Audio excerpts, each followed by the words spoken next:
Attention, cette vidéo est pour tous les flemmards du monde, pour tous les paresseux du monde. Donc après cette vidéo, tous les flemmards du monde n'auront plus d'excuses.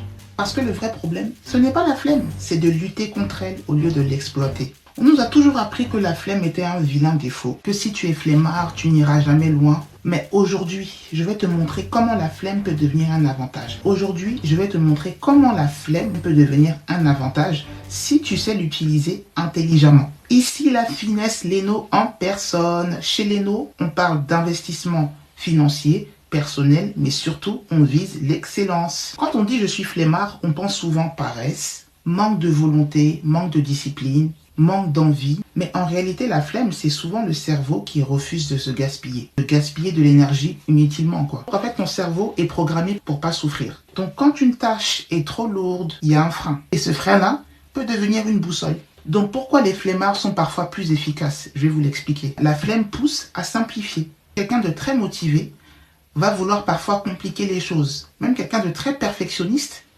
il va jamais agir parce que rien ne sera jamais parfait. Donc finalement, le flemmard est mieux que le perfectionniste parce que le perfectionniste attend que tout soit aligné. Mais le flemmard, lui, il a tellement la flemme que il fait le moins possible et le plus efficace possible. Donc moins d'étapes, moins d'efforts et même résultat, parfois plus de résultats parce que quand tu veux vraiment faire tout correct, tout carré, tu perds du temps. Tu peux même ne pas faire alors que le flemmard, moins d'efforts possible et plus de résultats. Et c'est comme ça que naissent les raccourcis, les systèmes, les automatismes. La flemme t'oblige à prioriser. Quand tu n'as pas envie de tout faire, tu priorises. Tu fais ce qui compte vraiment. La flemme te pousse à te poser des questions existentielles.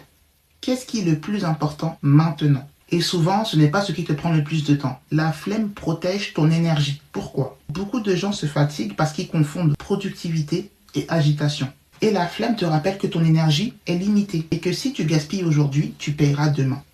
Et la vraie maturité, ce n'est pas toujours de faire plus, mais c'est de savoir aussi quand faire moins. Ensuite, la flemme développe ta créativité. Donc quand tu veux éviter l'ennui, l'effort inutile, ton cerveau devient créatif. Comment je peux faire ça sans me fatiguer? Et c'est là que tu passes du mode exécutant au mode stratège. Et enfin, dernière partie, transformer la flemme en super pouvoir, en avantage, en tout ce que tu veux, mais de bien, de positif. Ça, c'est clair. Comment? En fait, le secret, c'est de ne pas combattre la flemme. C'est de l'écouter, mais intelligemment. Pour ça, les règles sont simples. Faire moins, mais mieux. Créer des systèmes au lieu de forcer. Simplifier avant de s'épuiser. Avancer même lentement, mais sans résistance. Vous voyez? Si une tâche te fatigue avant même de commencer, c'est qu'elle est mal conçue. Donc, optimise davantage. Optimise au maximum. Donc, en conclusion, en fait, la discipline te fait avancer, c'est vrai.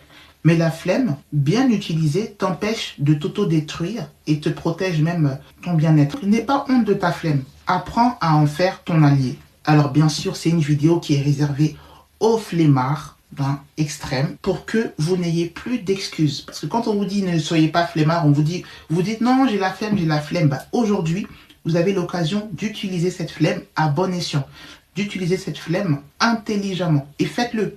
Si vous ne voulez pas arrêter d'être flemmard, cette vidéo, c'est que pour les flemmards. Si vous ne voulez pas arrêter d'être flemmard,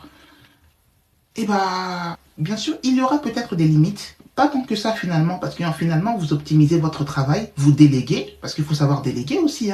Quand on est créateur de contenu, vous pouvez déléguer, parce que plus vous déléguez, plus vous aurez du temps de choses et de façon encore optimisée. Donc voilà, les flemmards n'ont plus d'excuses. Parce qu'il n'y a que des vidéos où on dit de être discipliné, être dynamique, être motivé. Mais aujourd'hui, voilà comment tu peux utiliser la flemme à ton avantage. Donc si cette vidéo t'a parlé, laisse un like. Et surtout, dis-moi en commentaire, es-tu flemmard ou stratège? Non, dis-moi. Donc, c'est pas fini. On s'attrape sur tous les réseaux sociaux.